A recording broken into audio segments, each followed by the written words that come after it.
Hi, it's Larry here of Xbox Live's Major Nelson here with AC Bongos, my friend Graham Boyd. How are you, my friend? I'm very well. How are you? It's great to be back in I am Germany. excited to be joining you and joining everybody at home around the world for this, the world premiere of the Call of Duty Black Ops 2 multiplayer experience. Of course, we've heard some of the news earlier in the week.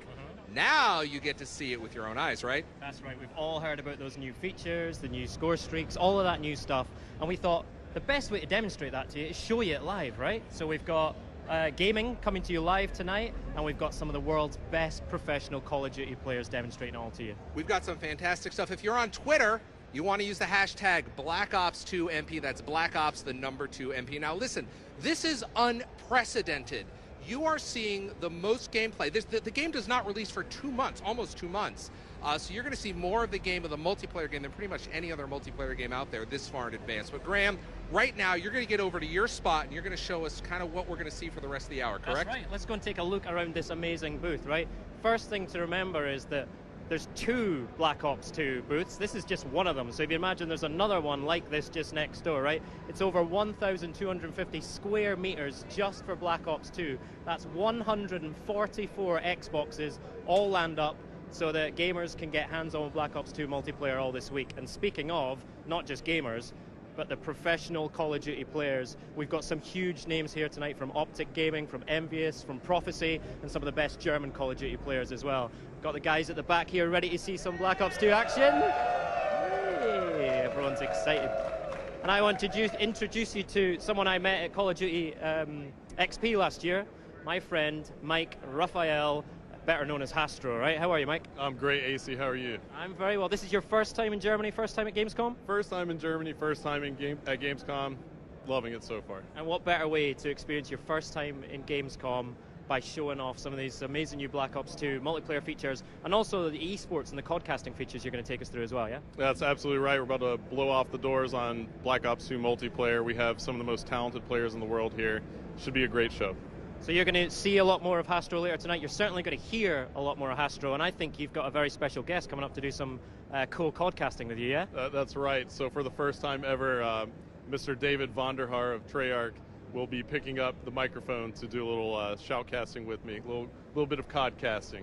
I was going to keep that a secret. You've just given it away, but that's fine. That's fine. Get back here and be ready to watch Vaughn codcasting for the very first time. We should maybe ask him about that quad feed on the multiplayer reveal trailer as well, right? Yeah, I think he says that none of these players here can hang with his quad feed, so we'll see. We'll see. Right, let's get this thing kicked off properly. We're going to hand back to Larry. Cheers. Thank you, Graham. Now listen, everybody in the Call of Duty community knows that it's all about the community. Treyarch really cares about the community. So to speak to that, I've got Mark Lamia here who has this special message for you.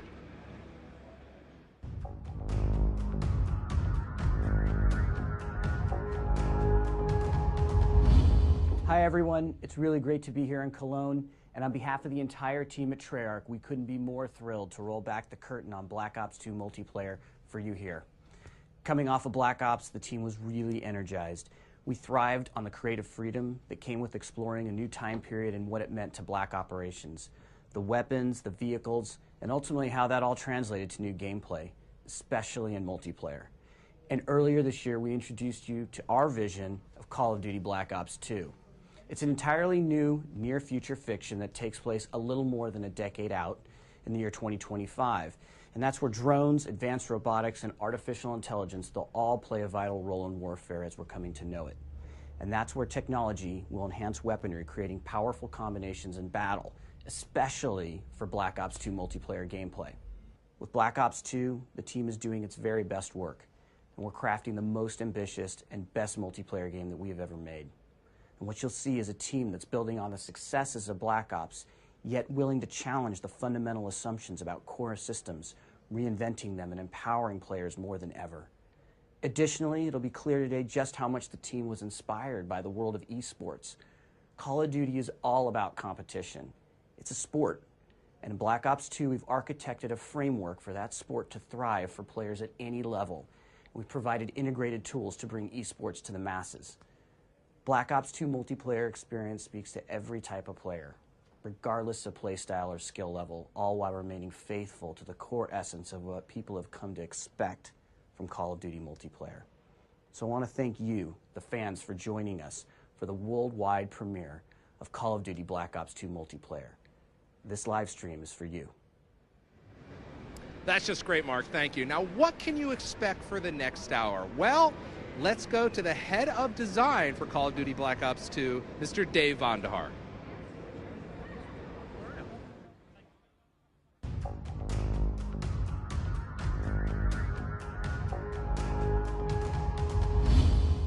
David, what's new in Black Ops 2 and how does it differ from previous games? Larry, when we started development of Call of Duty Black Ops 2 multiplayer, we really wanted to challenge all of the fundamental assumptions about all of our core gameplay systems. So all of those systems, including Create a Class, the score streak system, even ranking and unlocking, we've had a really critical, deep think about the best way we can put power to customize the game back in the hands of the player. There's so much going on here. Give us kind of a high level of some of the headlines. Yeah, so, the game takes place in 2025. So all of our brand new toys and technologies and gadgets that you're going to find in multiplayer, we built because it gives us this great sandbox for us to develop new gameplay mechanics around that technology.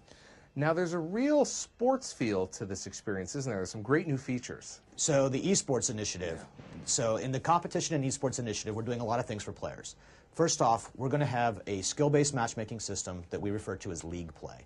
So that way you and I can play together if we're of equal skill, because the game is fun when competition is at an equal playing field. Competition's fun when we're at the same level. So that's how we do the sport. The second thing that we do is a feature we call codcasting. Codcasting is a special type of spectator mode, and it allows a guy inside the game to serve as a type of color commentator.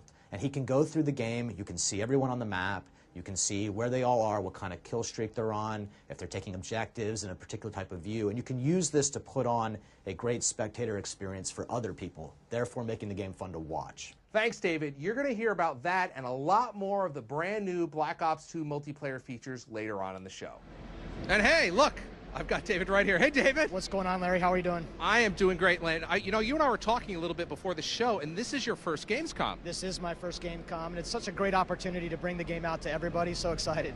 What a way to go. I mean, you've got Black Ops 2 here, and I know we haven't seen much of the booth already, but I mean, it's pretty impressive, isn't it? Yeah, and it's not just one booth, it's two booths, and it's really impressive. So many PlayStations. Everybody's going to have a good time when they get on the stations. There definitely is. There's a lot of Xbox 360s out here, and we got a lot going on here, but really it's about the gameplay, and we're going to hear from David. We're going to talk later on in the show about some of the brand new features in multiplayer, right? We're going to talk about all sorts of new features. We're going to talk about multi-TDM.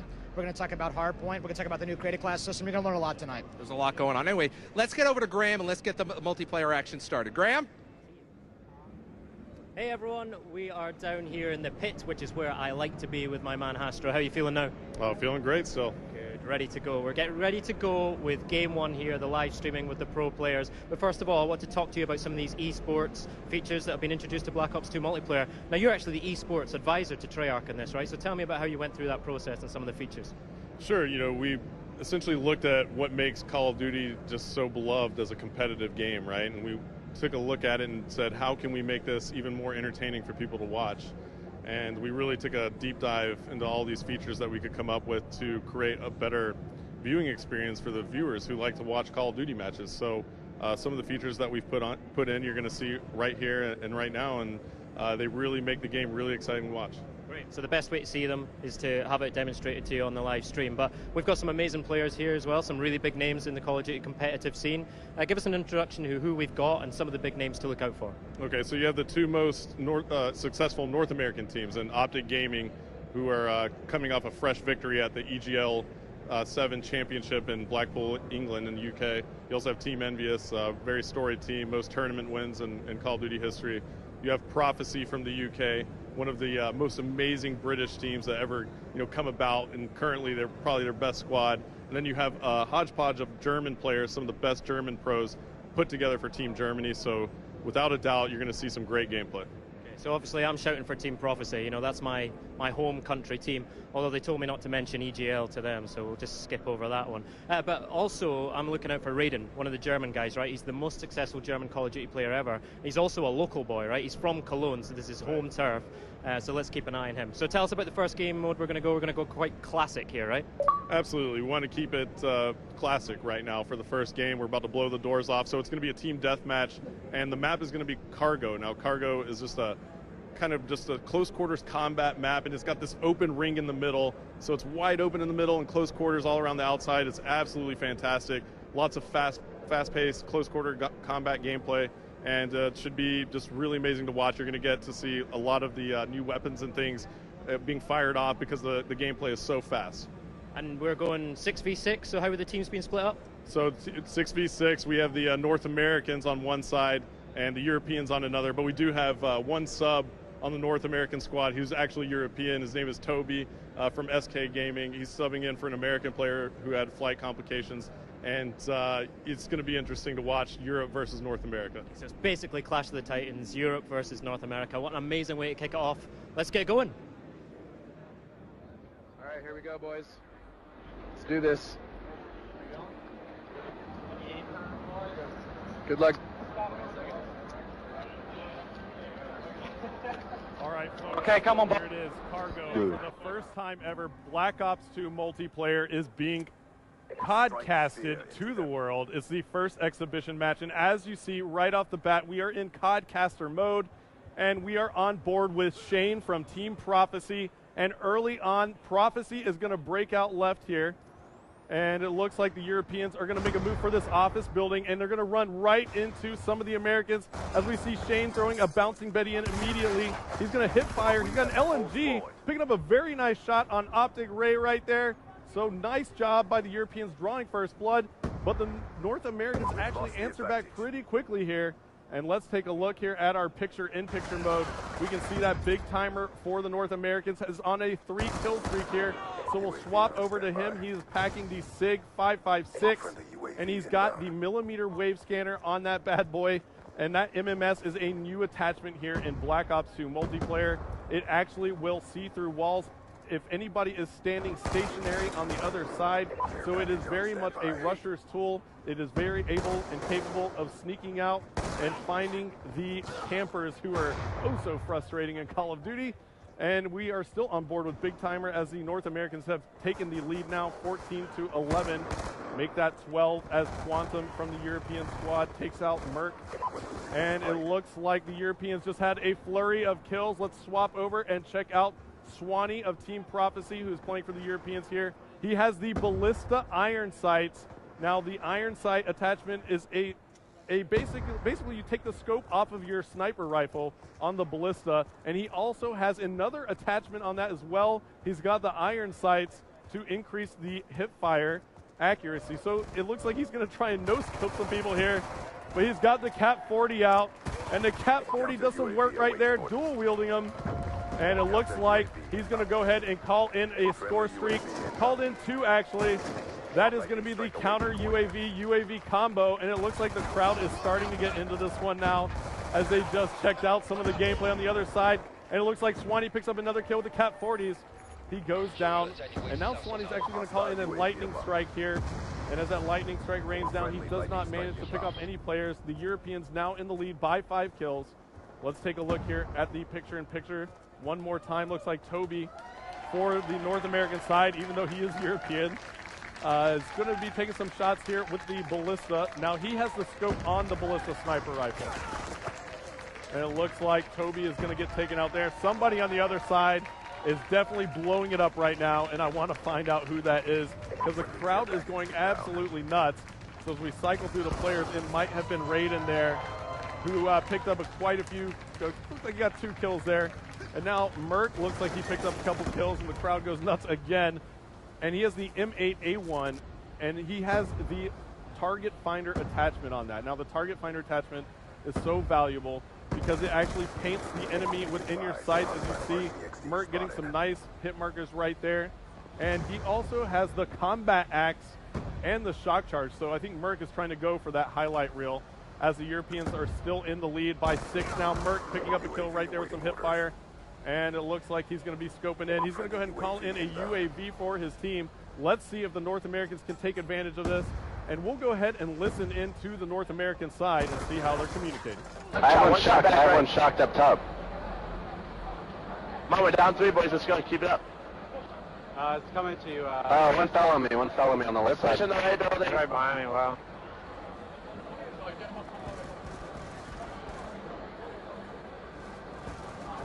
Oh, inside, up top. Bottom of the far right. He's weak up top.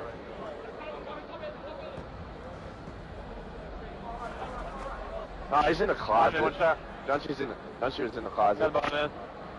Nice, we're still down 3, guys. Come on. One shot, on the west side. down there. He went back to go. And as we took that listen in right there, we heard the North Americans communicating so effectively, and now they find themselves still down by 6. They were trying to claw back into it, as you heard Merc giving some nice call-outs to his teammates, picking up a couple kills right there as we were viewing him. And it looks like Gunshi from the European side is on a tear right now with a 6-kill streak. He has the M8A1 assault rifle, and it looks like he has the classic reflex attachment on that. So the reflex sight, and he actually has 2 attachments. If you notice in the bottom right corner of your screen, you'll see a small circle there with a tiny arrow. That is actually the select fire attachment. So that means Gunshi can take that weapon and put it into automatic fire mode, or he can turn it into burst fire mode. And it looks like Gunshi picked up another huge kill there on Ray with the TAC-45. That's his secondary pistol. Spots another player from the North American side, picking up some nice shots right there, some nice hit markers. And it looks like the Europeans are increasing their lead here. As we take a look at the map, looks like Gunshi's going to run into maybe a couple more North American players right here. He's going to decide to back off a little bit. But one player is breaching that office building, so Gunshi's got to be careful. Take some shots there. Nice shots on Big Timer. Spots another player from North America up top. 38 seconds left to go now. Still on board with Gunshi, and it looks like people are applauding. Gunshi gets a nice, huge shot right there on Merc. Very nice jumping hip-fire shot on Merc. And it looks like the Europeans are now running away with this one, up by 20 kills as Gunshi goes huge with a double kill to go on about a 14 or 15 kill streak. And before it's all over, Gunshi's going to get a little bit extra right there with that double kill. Make sure he puts in a certain amount of work. As we take a look at our scoreboard as the game is closing out, Gunshi on fire, 20-11. And as you can take a look there, 82-64 is going to be our final score, with the Europeans taking round number 1 here on Cargo.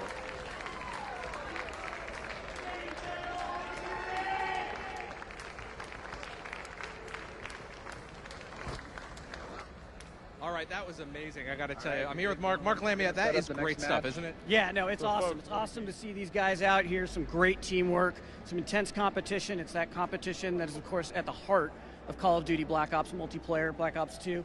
And, you know, it is why Call of Duty Black Ops 2 and Call of Duty multiplayer is a sport.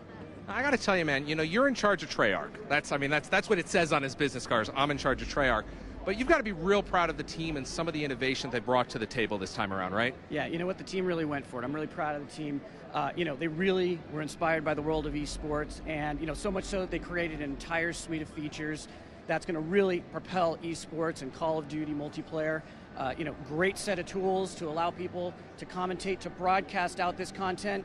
We know people love to play Call of Duty, and we believe people love watching Call of Duty. So you saw some of those features a moment ago during the match, but now we're going to catch up with Mr. Vondahar and Hastro, and they're going to explain in depth what you're going to get with Call of Duty Black Ops 2 multiplayer.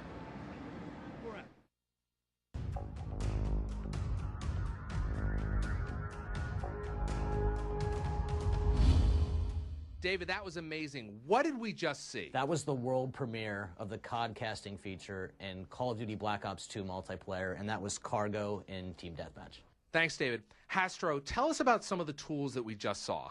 Sure. So you saw a few different elements in the COD casting feature, and it just really allows us to get in and make a better viewing experience for the audience that's tuning into Call of Duty matches online, right? So you saw an element called the score panel, and that's the kind of the key element at the very top center of the screen. The score panel is just a way for us to give information quickly to the audience, the score, what team's in the lead, and how much time is left in the game. And then, of course, we saw the names up there. That's the nameplate. Yeah, the nameplate essentially is our way of giving the player a jersey and a number, right? A name on the back of the jersey. We're in a first-person POV in Call of Duty Black Ops 2, so we want to be able to identify the player and who you're watching, so that's what the nameplate does. Now that's all great, but viewers really want to see the map. Tell us about the map. Yeah, the map overhead is a really important piece of information for the audience. So the audience wants to see where the teams are set up, where they're located on the map, where the engagement's about to occur. And also for the commentators, it's a great tool because the commentator can kind of switch players after a player dies and bring you right back into the action faster. Now this is really exciting. It's almost like watching a TV show, picture in picture. Yeah, now the picture-in-picture mode is just really robust, a lot of features there, but essentially you're able to see what the kill streak is for each certain player. If a player's just on a tear, he's got 10 kills in a row, you'll be able to see that in the right-hand column. Also, we have an objective column, so any player who's playing an objective in real time, you're going to be able to see live when that player is playing an objective, and it's going to identify that that player is in fact on the objective. Are there a lot of options that we can tweak? Well, we actually have elements of the HUD that are removable, and you can actually customize the HUD for the viewer. And you can actually go in and, let's say an esports league or a big tournament wants to put in their own graphics, so you can remove a piece of the HUD, and we can actually fully customize that for the viewing experience. So you can completely wipe it, put in the mini map, take it away, different things like that. It's just very, very robust, and essentially that's what makes up codcasting. Now, one of the really neat features is Listen In, where we can actually hear the players, right?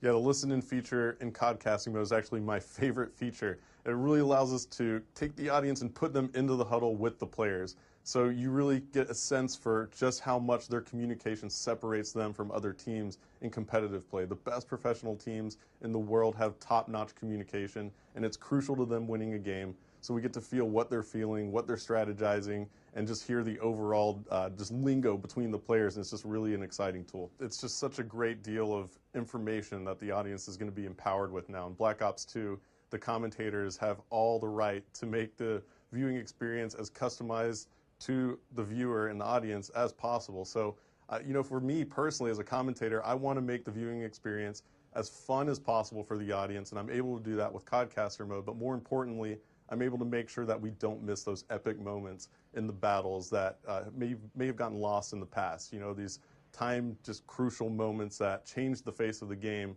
and what essentially it determines outcomes of matches. We're able to make sure that we capture all of that. Thanks, Hastro. David, I want to talk to you about some of these features. What was it like implementing some of these features? Yeah, so there's really a couple of really key pillars to the entirety of the esports and competitive agenda for us.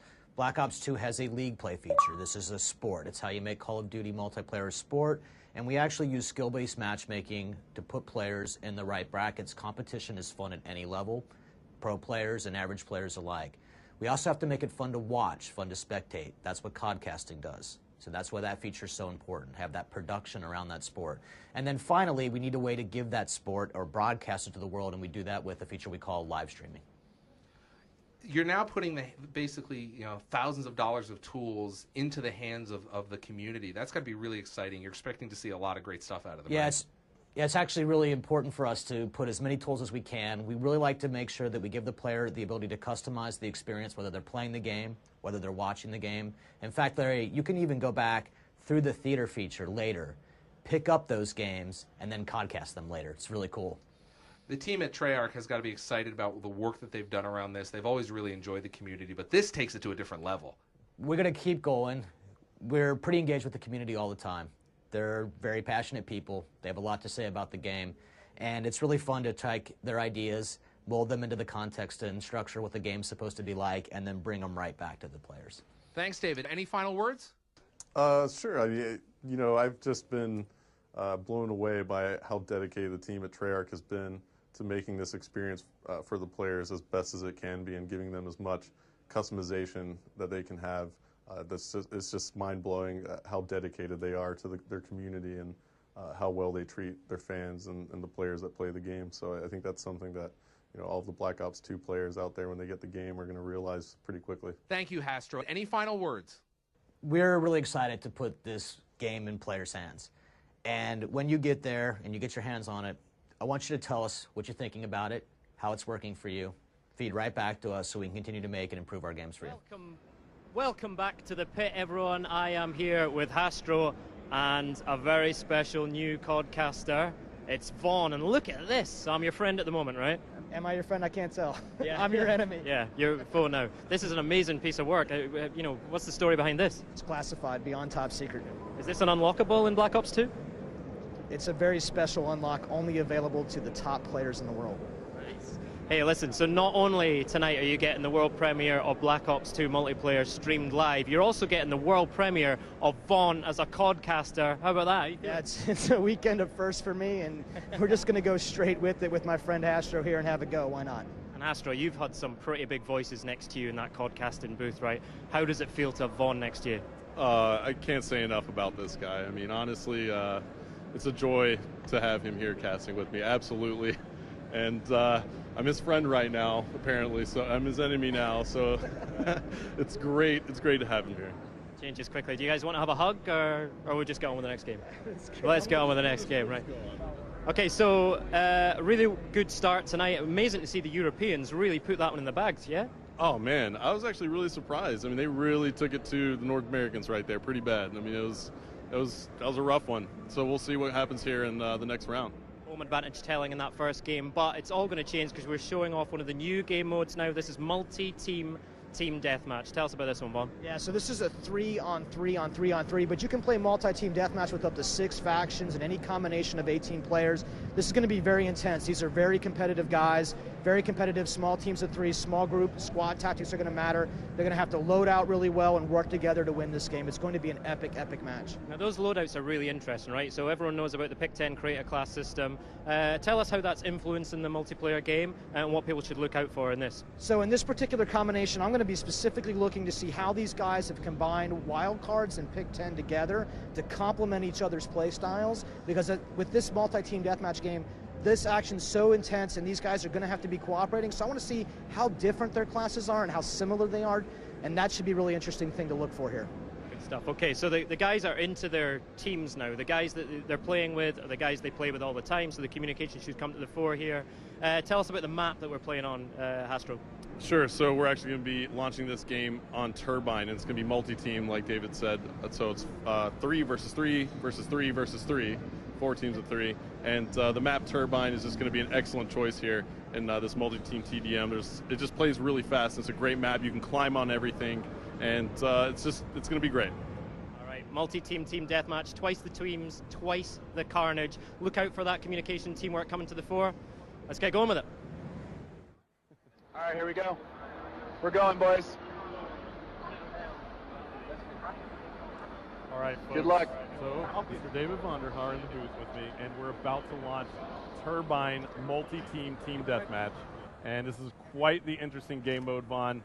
What are your predictions right here? And go ahead and make a prediction. I'm going to predict that this thing is going to be wire to wire, that these guys are really going to just get super into this thing, and we're going to see some tough, tight, close scores the entire match. Yeah, I actually agree. Multi-team TDM is introducing, so many different aspects into the gameplay just because of the fact that you're adding multiple teams, as we see Gunshi, who finished that last game absolutely on fire, picking up another kill right there, and that was on Nice, and that was actually Nice from the team Germany. And why don't we pull the picture-in-picture up and take a look here, Vaughn. We see that Optic is actually playing as the Seals faction that I'm hovered over with my cursor right here. And then now we see that Team Prophecy from the UK is playing as the SDC faction.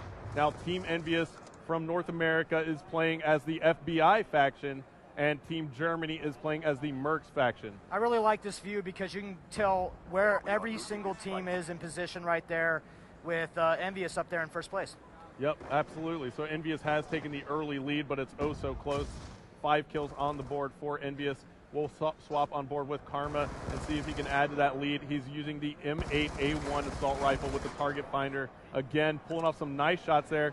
He's actually got a select fire attachment as well, so he doubled up on his attachments, Vaughn. Why don't you tell me a little bit about that? I really like this particular attachment, a select fire switch. You can change between auto and burst modes, and one way that I really like to use it is at long range, I'll actually burst, and at short range, I'll go to auto. Yep, absolutely. It makes complete sense. I got a little bit of time with it as well, as we see Karma go down for the drop shot, almost got a double kill with it, but there he is, he's calling in the UAV. And we just saw he picked up the assist on that kill. Now assists add to the score streaks here in Black Ops 2 multiplayer. What was kind of the decision behind that? So there's certain score streaks that you really want to be able to reward players for using and activating, and those are particularly the ones like this one, because these are not actually generating kills for you. But if that thing's up, you're seeing that assist points for using any kind of support-based score streak. Got it. So the UAV will actually give you some points towards your next score streak. That's exactly As we see right. Karma picking up another kill right there and spots another one. Looks like he had a foot in the way right there as he went prone. And let's take a look at the overhead map and see where Karma is spawning back in. Looks like he's going to run into a player right here. No. And he did. It was nice from the team Germany. But Envious still has the lead at the moment. They have 18 kills on the board, starting to create some separation. 18 to 13. The SDC is in second, and that is Team Prophecy. And Twiz now for Envious is on a 3-kill streak. Why don't we take a look at his loadout? He's rocking the M8A1 as well. Seems like he has, is that a bouncing Betty there and a smoke grenade maybe? Or is that maybe a flash grenade? Looks like a flash grenade. So looks like Twiz is kind of going with that classic reflex Interesting to see him burst at this range, actually. I would think that you'd want to get in there. Those guys are such precision shooters, though. Man, this is such a great player, Twiz. Yep. Twiz is definitely solid, and now Envious has taken the lead even knows. more. Why don't we actually take a listen in to Team Envy, Vaughn, and see how well they're communicating. Yeah, he's next to us, Yeah, he's right to your left. Got him. Another one down low, another one down low. Down low, turret building. Let's work for a kill streak. Still me. Nah. Good kill. I've got UAV, but I'm weak. Throw it up.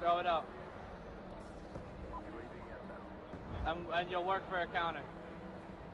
There's another one, top turret over here. Oh, next week. All right, Vaughn, so Envious definitely had some great communication right there. 2 minutes left to go. That is probably why they have such a good lead.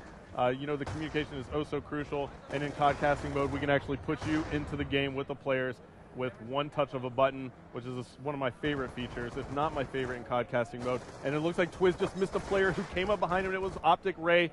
And let's see how Optic is doing at the moment. They are your FBI's team, and it looks like they are kind of slacking behind. They're down by about 7 kills. Not too far off the pace, but it looks like Prophecy is now coming back. Vaughn, Shane has a 6-kill streak. Why don't we take a look at him? Absolutely one of the best ways to figure out what player is really hot right now, pulling up picture-in-picture, seeing that kill streak column and knowing exactly where he does. Absolutely. Oh, maybe did we just curse him right there? Well, that happens to me all the time when I swap the players. I curse them, and look at this. Shane is fully loaded with score streaks right now. He's got the death machine out. This should be really entertaining. Yeah, the death machine is just massive in this game. It does some super damage to the body of enemy soldiers, but you know what I like to use it for? I actually like to take out score streaks with it, because it's brutal. I mean, if there's a score streak in the sky and I can take it out with the death machine, I'm going to do it. It really fires so many bullets, and it's kind of absolutely devastating, those score streaks, and it's absolutely devastating right there as we see Shane picking up the kill on Big Timer from Optic. Envious is still in the lead by 4. We're headed into the last minute of the game now, Vaughn. And why don't we take a look at the picture-in-picture again, and let's see if we can hop on board with somebody who's on fire. Looks like Gunshy's on the 3-kill streak. Now, why don't you tell me a little bit about Gunshy's class, Yeah, what you can see. Yeah, so Gunshy, once again, this select fire seems to be a very popular attachment with these pro players, and he's got looks like he's got the red dot sight there, and he's going to aim up and put some targets down. He's been playing pretty good all night. All the players have been doing a great job. Yeah, and it looks like there are 19 seconds left to go. And there's a care package there for Gunshy. He's only down by 3 kills. He has a care package and a UAV. Choosing not to go ahead and call it in, his strategy might be to go ahead and try and just work around with his gunplay. 6 seconds left, only 2 kills separating our teams. Can they do it as we're on board with Gunshy? Can he catch back up? Oh, so close. Yeah, 42-41. He picks what a one great up game. right there. And it looks like that was so close at the end. Gunshy picked up that final kill, but it just wasn't enough. If one of his teammates was able to help out, they would have came back and tied it, but Envious is going to take this one. And let's take a look at the scoreboard here as we see Twiz going huge for Team Envious, 19 and 12. All right, guys. Karma with 13 kills on the board. He's negative, though, with 14 deaths. And Toby +1 at 10 and 9 for Team Envious as they take this one home, Vaughn. Man, that was a lot of fun. Those guys are such great players, and we're so honored that they came all the way out to Germany to join us. and to debut this game mode with us, and it's just so much fun watching. Yeah, Incredible awesome. finish there. Prophecy pushing hard to the end of the game there, but Envious just coming out on top. It couldn't have been any closer, right? Oh man, and this is what it's all about right now, just watching these guys compete back and forth, watching them trade kills and looking at those tight scores. Astro, pick out some of the key moments of that game for us. Oh man, I would probably say some of the Europeans went on a big kill streaks. They had big kill streaks. One came out of Gunshi, and it looked like Shane had one as well. Swanee actually got in there too, and that actually brought Prophecy back towards Envious's lead. But it was so close there at the very end. That was probably the best moment where I thought Prophecy might actually tie it up. Gunshi got that kill the last split second, just couldn't get another one as Team Envious took it. That's exactly the kind of competition we're looking for here tonight. Tell us about some of the new weapons and attachments we saw, making the big scores in that game. Yeah, what I learned really fast right there is that these pro players love that select fire switch, so they can change between that auto and that burst. But we actually saw the target finder in play really early on in that game, and that attachment allows you to see enemies from a distance. They get targeted up for you. That's our 2025 technology in play in this game. Great to see that future technology in play. All right, we're going to go straight back in with another multi-team team deathmatch. We're switching maps, though. Tell us about this new map. Yeah, it looks like we're actually missing our screen for a second here, but when we pull it back up, I think we're about to head into Aftermath. I believe we're going to play some Aftermath. Yep, that's absolutely right. So Aftermath actually takes place in Los Angeles. It's kind of a busted down Los Angeles, and it's actually great. It's got a lot of close quarters combat, a lot of tight corridors. This is a really interesting map to watch. Fantastic. All right, let's get this kicked off again. We'll try and get your screen sorted out. Let's get going. Multi-TDM.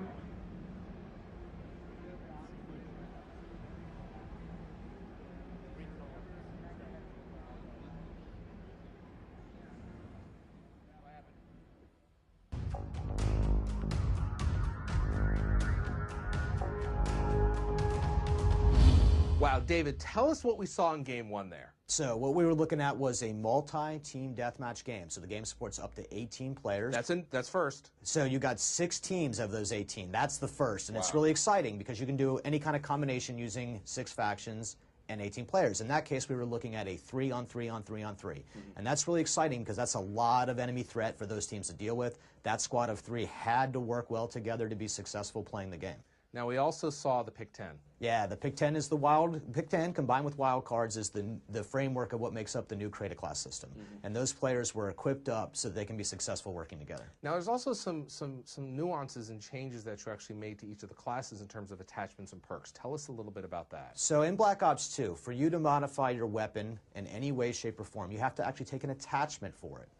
So in our previous game, you could actually sometimes use perks to modify your weapon. And what this does for us is make sure that we have perks be about player and player behavior, and attachments be about weapon and weapon behavior. And that's a really important part of how we're tuning the game. Now, that's actually really different from previous games. Why that decision? So it's really important to us to make that decision because players expect that an attachment would modify the behavior of a gun and not them, so therefore we could tune how much they modify a gun when they belong to the gun instead of with a player. So it makes more sense. Yeah, so if you have something that modifies, say, the hip-fire accuracy of a weapon, it's much better for us if we can attach that to the gun instead of the player, so it doesn't have to modify the hip-fire accuracy across every category of weapon. We can do it specifically for the gun. That lets us tune the guns even better. David, Hardpoint's a brand new mode. Yeah, so Black Ops 2 multiplayer has Hardpoint. Hardpoint is a mode that's inspired by those traditional King of the Hill style play.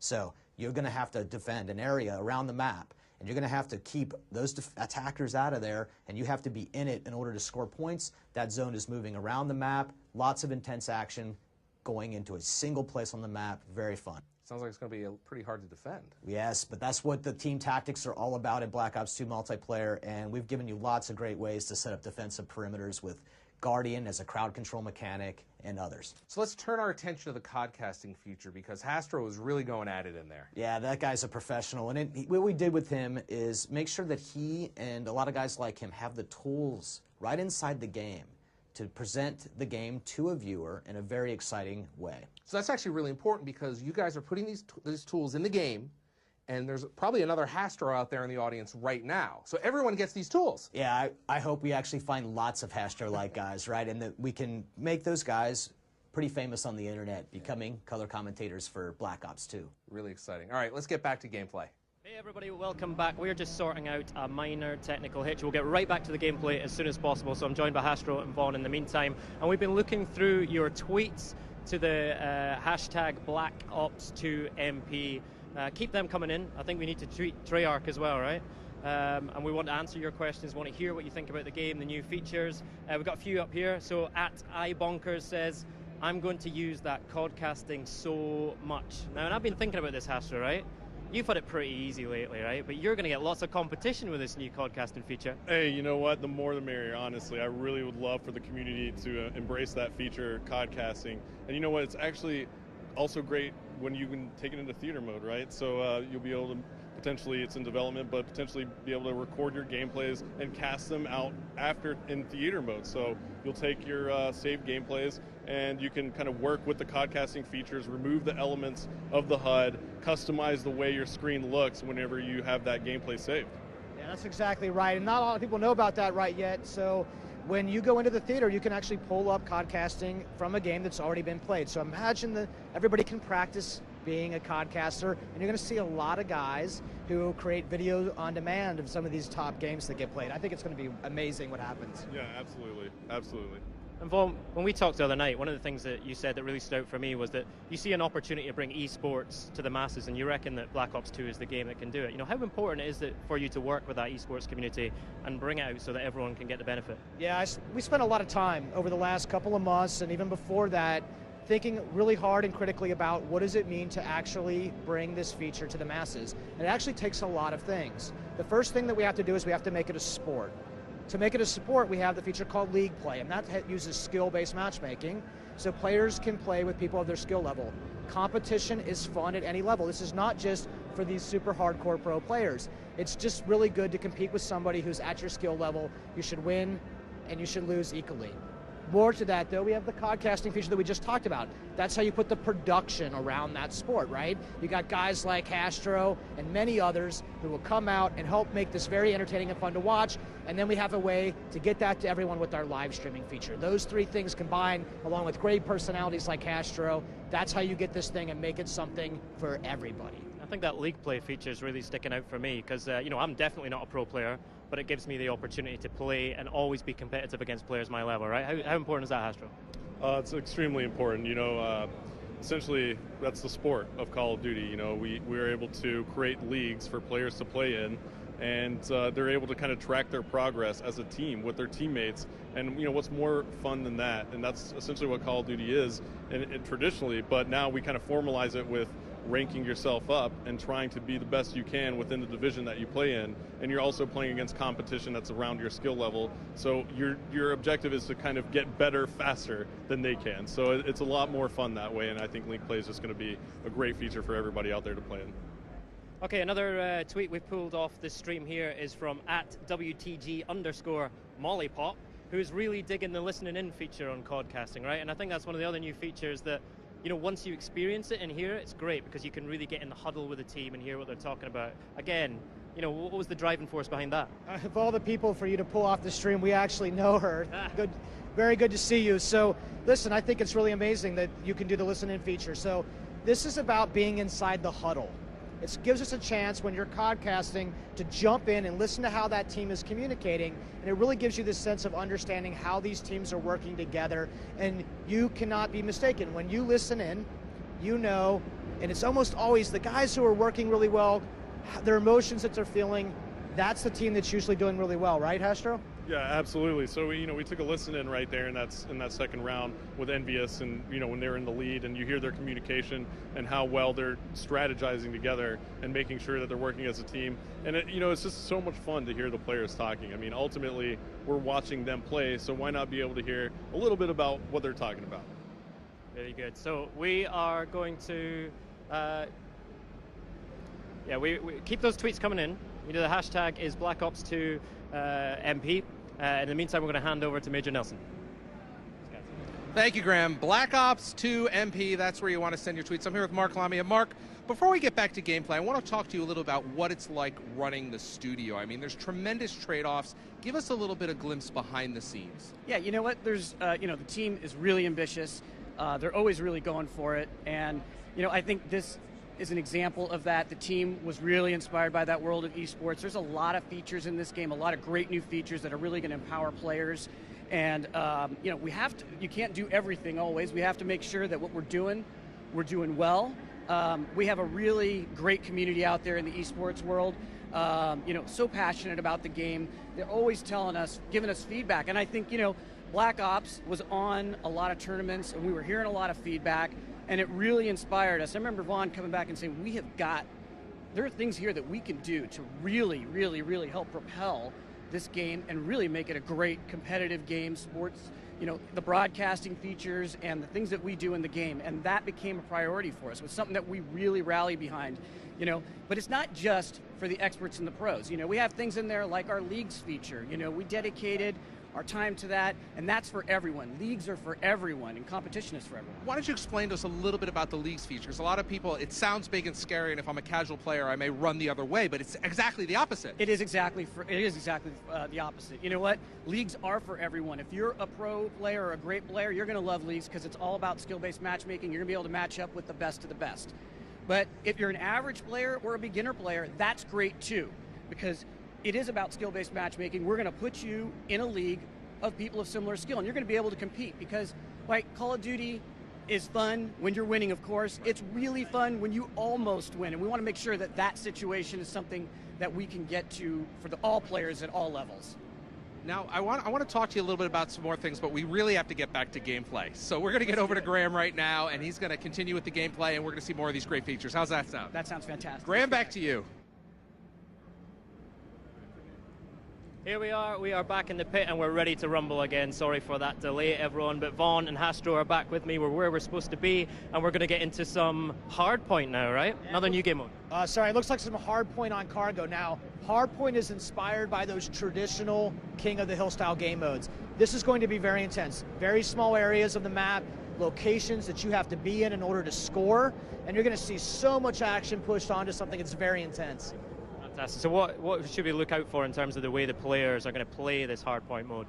Right, so essentially what you want to do is get a nice setup around the hardpoint. It's like David said, similar to a King of the Hill game mode. You're going to get points for being in the hardpoint vicinity. So one player can actually hop in there and score that for your team while your teammates kind of wrap around and set up around it and protect that player who's in there. So that's what you're going to see, these players trying to set up around this part of Cargo where the hardpoint is located, and that hardpoint is going to rotate around the map, and players are going to have to move their setup to kind of essentially score those points as it moves. So again, it's all about communication, all about teamwork. It looks like we've got the North Americans playing against the Europeans again. Who's your money on this time, Vaughn?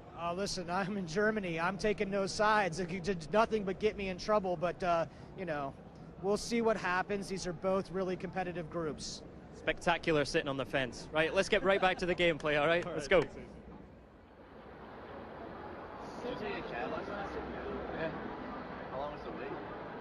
Alright, so Vaughn, we're about to kick it off. Hardpoint on Cargo. I love this map and this mode. It's so intense. So this is the first time Hardpoint has ever been streamed, and here we go. Let's do it. Now, Cargo is such a fast-paced map. We actually checked it out, and it looks like Raiden has a sniper rifle. Oh, man. It's the DSR-50. Let's definitely stay on board with him right off the bat. Yeah, absolutely. He's got that ballistic CPU on the back of that thing, and that's going to reduce his sway. I just love the way that thing looks. Yeah, and he's going to throw a combat axe. YouTube money. Yes. So now he's going to go ahead and walk over here and try and get. Oh, that nice was shot dirty. on Merc. Right off the bat, now gave us a nice thing to look at there. Yeah, so this is really cool. Now, if you look at the score panel at the top of the screen, when guys are in the zone, you'll see exactly how many players are in there. You'll see that little arrow indicating 3 players in the zone right now for STC, and that thing's going to be moving around. And that's how we're using the score panel to let you know the state of the game mode. Right, so as we see on Raiden's screen, the hardpoint is in the office here, and as we take a look on the picture-in-picture overhead map, it looks like this is just chaos here in this area, but it looks like the Europeans have actually taken great control. We see on the picture-in-picture that all these players are on the objective. So you have 3 players right now. There's an icon there, Vaughn, so that actually tells us that you're on the objective in picture-in-picture mode. That icon is specifically good for indicating how many people are in that zone, so you know who to pay attention to. and it's just one of the many features of picture-in-picture and how we use objectives, that objective column, and indicating the state of the game for players. Yeah, now Swanee is on a 4-kill streak. We'll swap over to him, and looks like he's calling in a score streak right there. It's a lightning strike. Nice hit. 2-hit lightning strike kill right there. That's right. So he picked up 2 kills, and now he's on a 6-kill streak. And look at that shot. What a shot that was. Oh, so Taking dirty. out Twiz, too. Twiz was scoped in with a sniper rifle, not paying much attention. He just got it from behind. 8 kills in a row now for Swanee, and finally he goes down. And it looks like our North American team has actually taken the lead once again. Let's go ahead and swap over to them. Toby, who's actually filling in for Proofy on Team Envious, and he's actually European too, playing with the North Americans. He's doing some work right now. He's got an LMG firing from the hip. He seems to like that LMG. That's awesome. It's a very nice LMG. You know, in hardpoint, you get 1 point per second your team occupies that zone, Hastro. Yeah. So this could turn around at a moment's notice. Absolutely. The Europeans are on it right now. Now the North Americans. So you see how quickly they can move. The momentum changes so fast. That's what I was trying to get at here in hardpoint. And the game is really close still. This is only a 13-point deficit at the moment with 3 minutes and 45 seconds left to go. So plenty of time on the clock. And this is actually a very close game, Vaughn. This is an absolute beast of an LMG, this LSAT. It's actually probably my favorite LMG.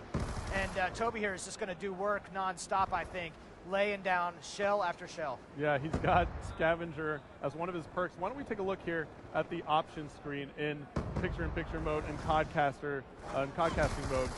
So I'm able to actually go through here and remove elements of the HUD, change the way the screen looks. So right now I have the perks turned off. So we can't really tell what Toby is using on his class in terms of perks, but immediately I can just turn it on, and here you go. Yeah, there are Toby's perks. Ghost Scavenger and Dead Silence. He's running pretty traditional setup, I think, for Toby, but it's really nice to use this feature to see how players are equipped up. Yeah, why don't we actually talk about the perks for a second? Ghost, for example. Tell me a little bit about what's going on with the Ghost perk. Yeah, so in Black Ops 2 multiplayer, there are no perks that modify your weapons. You have to take an attachment to modify a gun. Ghost only modify you, perks only modify you, the player. In this case, in order to get the benefit of Ghost, you actually have to be out there running and gunning and moving. Yeah, so Ghost does not, basically you're not able to be seen by a UAV, just like Ghost was in Black Ops, but you have to be moving to get that perk to work. Right, it's really important for us to try to keep the game, pushing the action, getting players together. People love the fast-paced gameplay, and a lot of the game mechanics have been set up and tuned to reward that kind of play behavior. Absolutely, and now Toby is still doing work with this thing. Let's take a look at the scoreboard. And he's 11-9 right now with an LMG. That's actually not that bad. How do you like the design of the new scoreboard? Oh, I mean, the scoreboard's amazing here. So, you know, as a caster, it's very important to be able to show information to the audience as quickly as possible. And I know all of you at home are actually appreciative of this as well. You can see how much time is left in the game. The score, what team is in the lead. You can actually see how many players are on the objective right now for the SEALs team, as they all just got taken off, and now it's contested. So, yeah, I mean, it's just very informational. Love the score panel. As a caster, it's very useful. I was really surprised right there that Toby didn't check that lane before. He saw that contested icon. There was only one spot that player can be. I think maybe he's having a little too much fun right now. Yeah, he's having too much fun. He's actually probably still getting used to hardpoint because it's so new first time that these guys have actually kind of gotten their hands on the game mode and been able to play. So let's see here. Looks like we're going to go ahead and cut back to the picture-in-picture. I'm going to go ahead and see what players are playing the objective. Big Timer is on a 3-kill streak, and he's playing the objective right now. His perks are lightweight toughness and extreme conditioning. He gets taken out. He's got the MP7. That was a nice grab right there. He did have a sitting right on that edge, checking all of his lanes in and out of that hard point. Really good play, actually. Yeah, now he gets taken out again. He spawns back in. Let's see where he is in relation to the hard point. He's going to run into a couple players here, Vaughn, as he moves to the office. He also has a player flanking him from behind, but he makes it into the building just in time. And now he's also got a laser sight attachment on it. Yeah. And it looks like somebody just made a big play. Let's see if we can find him. Let's pick out Twiz at the moment. Really big play right here for the combined U.S. team. Those SEALs 136-84 right now with 20 seconds to play. Awesome, awesome game. Really fun to watch. Very good. Good job to all of our players. Yeah, so the North Americans are going to take it, Vaughn. 143 on the board right now. They're still putting points up. So the Europeans took game one. Now the Americans take a game, or take 2 games actually. So yeah, it's been interesting so far. What a great thing. Thank you everyone to the stream. What a great time. Yeah, had a blast. Thanks for being here, man. Yeah, Yeah. absolutely. All right. Victor. All right, guys.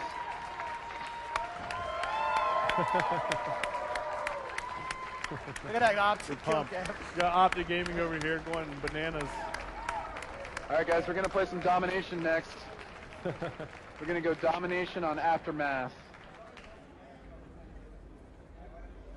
Good morning, North Americans. Good This night. is your wake-up call. I think you've just got over your jet lag and redressed that balance. It's a great win from the North Americans there, right? Yeah, absolutely. They pulled it out in the end. Really rough first game there, but they pulled it all out and ended up coming out with victory. Okay, tell us about some of those big attachments and weapons that we saw being put to good use there. Yeah, man, we're seeing all sorts of really interesting stuff in play. So it's always awesome to see players use the Create a Class, Pick 10, and Wildcard system, combining this content in interesting ways to work together to hold those objectives. I saw that laser sight come out. That's how you increase your hip fire accuracy. And like we were saying, there are no perks that modify your weapons. You have to take something. So the laser sight gets visualized. When that guy's spraying you down from the hip, you understand why, because you can see that laser sight. All right, it's North America 1. It is Europe 1. I think that calls for a decider, right? I think we're going to Domination and Aftermath, yeah? Oh, okay. Yeah, Yeah. so we're going to hit a Domination on Aftermath. So here we go. We finally get to see the map. Yeah. And why don't you talk about it? Oh, man. So listen, Aftermath is drone attack in 2025, right? Lots of destruction. This is a great domination map. These points are spaced really well. This is going to be a pretty intense scene. These guys have not played domination today. You know they're jonesing to play some domination. Yeah. All right, the big decider. It all hangs on this. Let's get this gameplay on. All right, we're going. So here we go again. We're going. No tiebreaker. Kind of. Yeah. Yeah. Okay, it's tiebreaker. I lost track of my cast. Come to I love to lose track of how many rounds have been played. But anyway, I always get on track before the game ends. And here we go. We got perks. Now look at this. Optic Ray right here is played 2 perk greed cards in this class. He's running hardline and lightweight perk 1 greed. He's running dead silence and extreme conditioning. That's perk 3 greed. That is a pretty interesting class combination for domination. Yeah, that's absolutely amazing, actually. He's got, that's actually that might be the first time I've seen somebody stack that many perks using this system, you know, and it's what, 5 perks total here? 5 perks total here, but he's had to make some significant trade-offs, Astro, because he's not running any equipment. Look down there on the lower right of his HUD. Absolutely. And he doesn't, looks like he's not even running a secondary weapon right now. So you can make these trade-offs in Black Ops multiplayer. Yeah, and look at him. He's got I'm absolutely loving this by Ray from Optic Gaming. He's got hardline and lightweight in perk 1, hardwired, dead silence, extreme conditioning. I'm going to spit it all out for the fans out here. He's got the laser sight attachment on his weapon, and that's about it, right? Well, he seems to be working for him. Yeah. He's just picking up this hunter-killer drone. When he throws that thing out, now it's seeking a target right now. You can see it on the map. There it goes. Put the thing down, plus 15. Absolutely awesome right there. And you can defend against that. If you have the flak jacket, you can defend against that. Looks perk. like one of the enemies was going straight for the B flag, and that hunter-killer drone seeked out that enemy and just took him out before you get on the flag. So it's a pretty awesome score streak right there. A lot of fun play here. And it's low leveled, so pretty cool deal there as the Americans and North Americans are in the lead, 28-17, 4 minutes and 30 seconds left to go now. It looks like the SEALs team has been locking down BNC for quite some time now and making them hold A and push out. You can tell right here by looking at the top of your screen, you'll see the SEAL BC right under there and A under the opposition. Absolutely. So now we're on board with Merc, and Merc is running into a ton of players, and he's sitting over here near us, and we can just hear him just go, oh, a little overwhelmed. There's so many European players right there near that B Merc flag. out with the ballista iron sights, the snipers. You guys owe me for this gun, I'm telling you right now. Let's actually stay on board with Merc, let's see if he's going to run into anybody here. Looks like he is. No good for hair. No, taken out by Swanee big time. The ballista is a very precision weapon, right? It's a bolt action, and it's a sniper. But when you have the iron sights on, you really have to kind of watch yourself. It looks like Merc is learning from that now, and he's going to try and do that. I give Merc credit for that, but he's not having much luck so far. Yeah, and now it looks like he spots another player. He takes a shot there. Now, you actually see the trails on the sniper rifles as well. What's up with that? Why don't you talk a little bit about that? Because that's going to be, there's so many snipers out there, and now you see a bullet trail. That's the most badass thing, man. Why don't you tell us a little bit about it? Yeah, it's something that our combat designer, Tony Flamer, had in store. He showed it to us one day. We thought it was absolutely excellent. Just an interesting way to see where those snipers are shooting from. Yeah, it's really cool. You're able to see, you know, especially it kind of raises your skin or the hair on your skin a little bit too when you see a shot come flying by your face. Yeah. So I love that. And why don't we actually listen into the players again, because look at the score now. It looks like the Europeans are in control of 2 flags, and they just took the lead over the North Americans, 55 to 53. Let's listen in to the Europeans. Hostile Hunter keeper. Got him. They're going to be fire. One is on the right side. Yeah, one through the tunnel. One comes straight to the middle. One of you's got the bait. They're surrounding us. One shot. One's coming B. He's top B. Nice. Did you get him? Another one is at the tunnel. One guy, one on here. Losing it. Where is an alpha? Push your seat. Come on in, everyone. One guy, right behind you. Got him. Hey, what? Yeah, nice. Charlie locked down. Now, that is some intense action right there. Looks like the North Americans were able to kind of flip the spawns a little bit, but the Europeans picked that up immediately and were able to go right back and grab C. So they still have the lead here, Vaughn, 85 to 71 now. And Gunshi is sitting on those score streaks again. He kind of likes to just play with the gun. Man, when you got a guy that's this much of a slayer, he's too busy to pull out those score streaks right now. He'll find them when he needs them. Absolutely. Gunshi, one of the best slayers in the world in Call of Duty competitive. And you see that right there. What a shot that was with the target finder. It was just amazing what he just did. There he spots another one. He got that nice headshot. Somebody was barely sticking out over a ledge, and he managed to pick him off. 55 seconds left to go now. The Europeans still in the lead. They're up by 21 now, and Gunshi is on a tear, Vaughn. Yeah, this game is not completely over, though. I bet we're playing some round-based domination right now, so we're going to find out. Oh, yeah, absolutely. So why don't we talk about that? Let's find out if we set it up that way in 35 seconds. Cool. Yeah, we'll know in 35 seconds.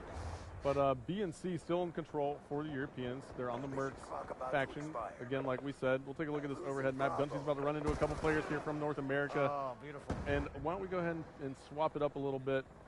Let's see. Nice. Over here for the European side. He just catches a stun grenade right there. 15 seconds left to go. He gets smoked. What's he rocking? He's got the Scorpion. And 7 seconds left now, so the Europeans are going to take this one. And there's your score. Now we're able to even go out and play another round if we'd like. We can do round-based domination. Absolutely. Round-based domination is a feature of the game, so it'll flip sides, and that's something that competitive players really like to play, and we're going to make sure that they can do that when the game comes out on November 13th. Yeah, and that's awesome. So a lot of true competitive game modes that the community has played. We're actually using some of those features here in Black Ops 2. Absolutely. And it looks like that's going to be it.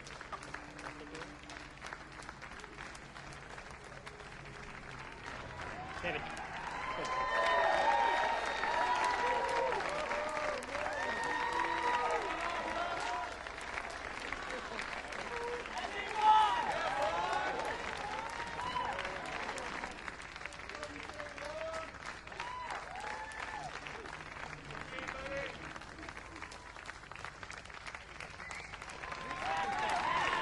Fantastic work, everybody. What an amazing evening, right?